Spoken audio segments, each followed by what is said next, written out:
Her lips were cracked. Her hands trembled on the edge of the broken well. Her eyes, half open, half gone, stared into nothing.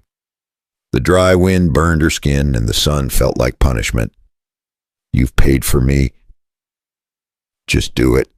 Her voice cracked like old wood, dry and full of dust.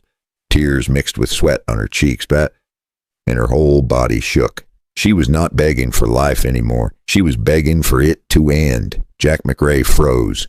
The sound of her words hit him harder than any gunshot. He'd seen cattle die in the desert, horses break their legs, men turn cold in the snow.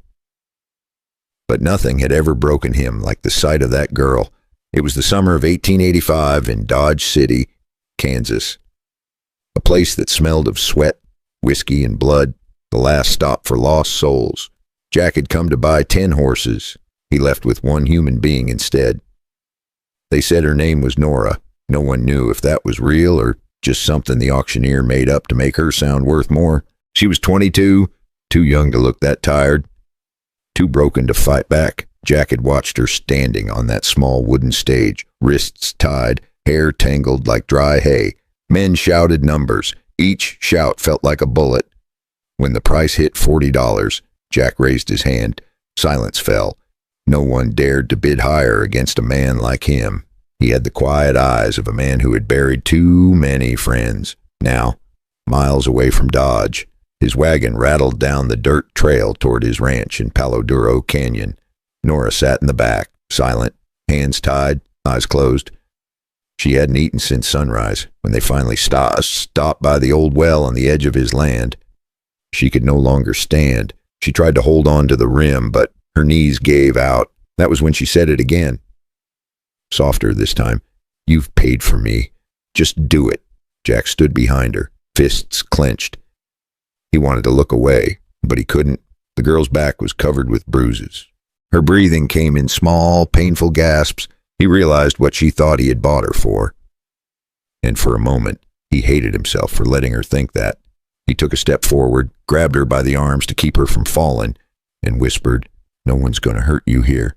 She didn't believe him. Her body stayed tense, ready for the worst. Jack looked toward the ranch house in the distance, the fences, the yellow grass swaying in the hot wind. He had built this land with his hands, brick by brick, year after year. But right now, it felt like a prison. He untied her wrists, poured water into her hands, and said quietly, "Drink. You're safe now." For a long second, she just stared at him, unsure whether to trust him or spit in his face. Then she drank, slowly, carefully, as if she didn't believe the water was real. Jack turned away, pretending to check the horse's saddle, but his chest felt heavy, like someone had tied a rope around his ribs. What kind of man buys a girl to save her, and what kind of life waits for her now? On a ranch so far from the world she once knew. The next morning, the ranch smelled of dust and coffee. Nora woke up inside the small wooden cabin, the same one Jack had built when he first came to this land. The wind came through the broken window, carrying the sound of horses. She tried to sit up, but her body hurt. Her wrists were raw, her arms bruised.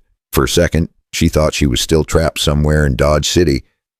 But then she saw a cup of water, a piece of bread, and a folded blanket beside her.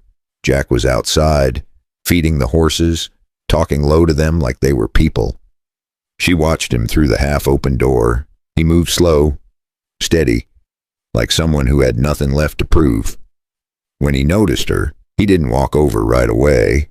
He just said, loud enough for her to hear, "There's coffee if you want some."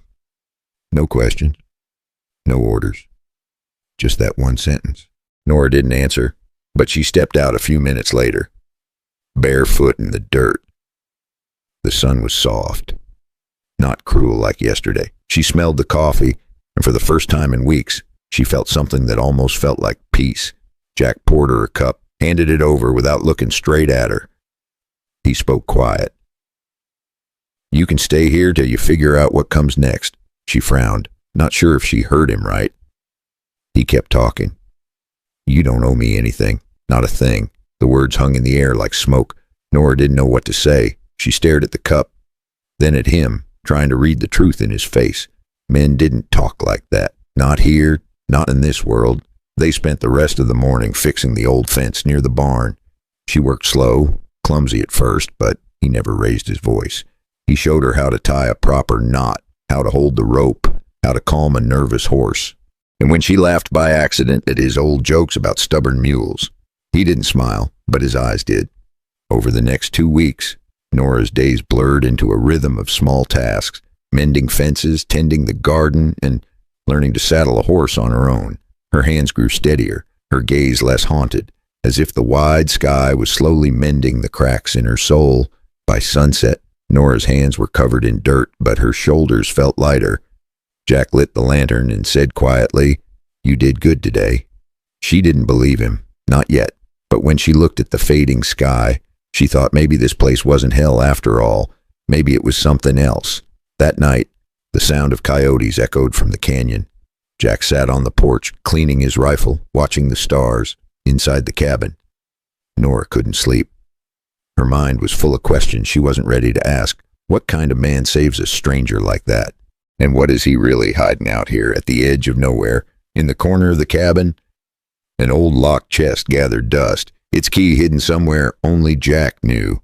Perhaps holding letters from a past he never spoke of, a family lost to the frontier's cruelty. The sound came first, hooves in the distance, rolling through the heat like thunder. Nora looked up from the fence she was mending and saw the dust rise over the far ridge. Jack stepped out from the barn, his hand already resting on the old rifle by the door. He didn't say a word, he just watched the horizon, quiet and sharp.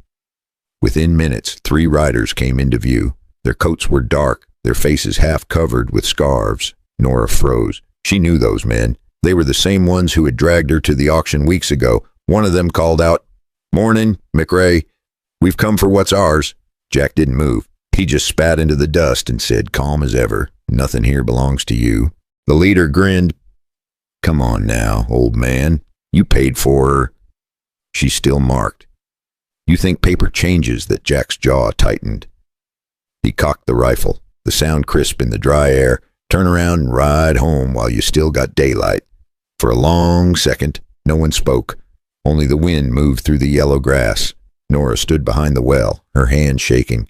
She could feel her heart pounding in her throat. Then the men laughed, low and cruel. "You don't scare us, rancher. You never did." The moment stretched thin. A hawk cried overhead. Jack took one step forward. "You touch one foot on my land, you'll see how scared you can get."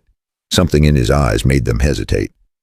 They had heard the stories. Jack McRae, the man who single-handedly drove off a gang of cattle rustlers in Abilene 5 years back, leaving 4 men in the dust without firing a second shot. They knew his kind. He was not bluffing. He had nothing to lose. Finally, the leader spat into the dirt and turned his horse. This ain't over. They rode off toward the ridge, their laughter fading with the dust. Nora came out from behind the well, her face pale. She whispered, "They'll come back." Jack nodded once, "Then we'll be ready." That night, the air felt heavy. The ranch was quiet except for the horses breathing in their stalls. Jack sat by the fire, loading his rifle with slow, steady hands. Nora watched him from the doorway, the light flickering across his face. He looked older than before, worn but calm, like a man waiting for a storm he already knew would come. She wanted to ask why he risked everything for her, but the words wouldn't come. Somehow, she knew he wouldn't answer anyway. Not yet. Outside. Lightning flashed over the canyon. The wind picked up, whispering through the grass. Tomorrow would bring something different. Maybe worse, maybe better. Before we find out what happens when they return, make sure you follow this channel so you don't miss the next part of the story. And while you wait, pour yourself a cup of tea, take a deep breath, and tell me, what time is it where you are, and where are you listening from? By sunrise, the storm was gone, but the ground was still wet, and the air carried that smell of fresh dirt and trouble. Jack didn't say much at breakfast. He just poured coffee, looked at Nora, and said, "They'll be back, and this time I won't just wait." He saddled the horse, checked his rifle, and told her he'd ride to Fort Griffin. That was a day's ride east, where the sheriff and the Texas Rangers kept their law. Nora wanted to go with him, but he shook his head. "This is my mess. You stay and keep the lantern lit." The road was long and hot. Jack rode past endless grass and dry creek beds, the sun high and mean. He thought about that girl sitting back at the ranch, about her eyes that still didn't know how to trust, and about the men who thought they could own anyone they wanted. By the time he reached the fort, his shirt was soaked with sweat. He tied his horse, walked straight into the sheriff's office, and dropped a small folded paper on the desk. The sheriff, an old friend, looked up slow. "Jack McRae, been a while." Jack nodded. "Need your help. Got 3 men running a trade. Took a girl, sold her in Dodge. I got proof." The sheriff unfolded the paper. It was the bill of sale Jack had signed the day he bought Nora. He turned it over, saw the mark of a known trafficker burned into the edge. "Hell, Jack, you know what this means?" Jack looked down at his boots for a long moment. The air in the room felt thick. The sheriff waited, but Jack's voice came low. "Maybe I didn't have to do this." He paused, eyes far away. "But years ago, someone needed me, and I didn't come." Jack nodded again. "Yeah. It means I've been carrying their sin in my pocket." By noon, 2 rangers rode out with him. They followed the tracks down to the canyon edge where the outlaws had camped. Jack had spotted their campfire smoke the night before, marking the spot on his map, a narrow ravine where the wind hid their tracks, but not their scent. The men didn't fight long. When the first shot cracked through the wind, the rest threw down their guns. Jack didn't say a word to them. He just watched as the rangers tied their hands and hauled them toward the fort jail. Justice in the West was simple, sometimes too simple. When Jack came home, the sky was turning gold. Nora was waiting by the fence, her hair pulled back, eyes full of worry. He handed her the folded paper and said quiet, "It's done. You're free." The sheriff had stamped it void at the fort, turning a mark of ownership into a certificate of freedom, signed under the eyes of the law. She didn't speak for a long while. Then she whispered, "I was never just a thing to you, was I?" Jack looked away. "Never was." The sun dropped behind the canyon, painting everything in orange, for the first time since Dodge. Nora smiled, not wide, but real. Yet deep inside, Jack knew something was still unfinished, because justice can clear a name, but it can't heal a soul. And that's what the next morning would test, when Nora made a choice that even Jack didn't see coming. The morning after the gunfire, the world felt new. The rain had washed the dust off the ranch, and the air smelled clean. Jack stood by the porch, watching the light crawl over the canyon walls. For the first time in months, the land looked peaceful. Nora walked out barefoot, holding 2 cups of coffee. Her hands still shook a little, but her eyes were different now. There was calm in them, maybe even courage. She handed him a cup, smiled softly, and said, "Feels quiet today." Jack nodded.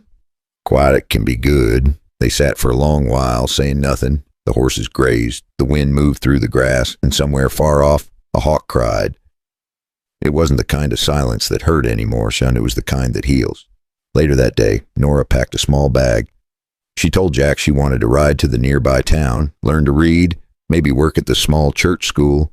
Jack looked at her, half proud, half afraid to let go. "You sure you're ready?" She smiled. "I have to be." Her voice wavered for a moment, remembering the well where despair had once gripped her, but now replaced by a quiet resolve forged in the canyon's silence. He saddled a horse for her, helped her mount, then stepped back. For a moment, they just looked at each other. No more fear, no more shame, only understanding. Before she left, Nora said quietly, "I used to think my life ended the day they sold me, but now I see it just started the day you didn't touch me." Jack didn't answer. He only nodded once, slow and heavy. Then he watched her ride off through the yellow field until she disappeared behind the ridge. That evening, the ranch felt empty but alive. Jack fixed the old well, the same one where she had once fallen. He cleaned the stones, replaced the rope, and filled a bucket with clear water. The sun sank behind the canyon, and the world turned gold again. He whispered to himself, "Maybe some things can be saved after all." And that is how healing happens out here in the West, not through big words or promises, but through small acts of kindness, quiet choices, and a bit of courage to start again. So let me ask you something. What would you have done if you were Jack? Would you have had the strength to stand against the world for someone who had nothing left? If this story touched you, take a second to like this video and make sure to subscribe so you never miss the next ride into the old Wild West. Now, take a sip of your tea, breathe slow, and tell me in the comments, what time is it where you are and where are you listening from? Your stories matter too, so share them below.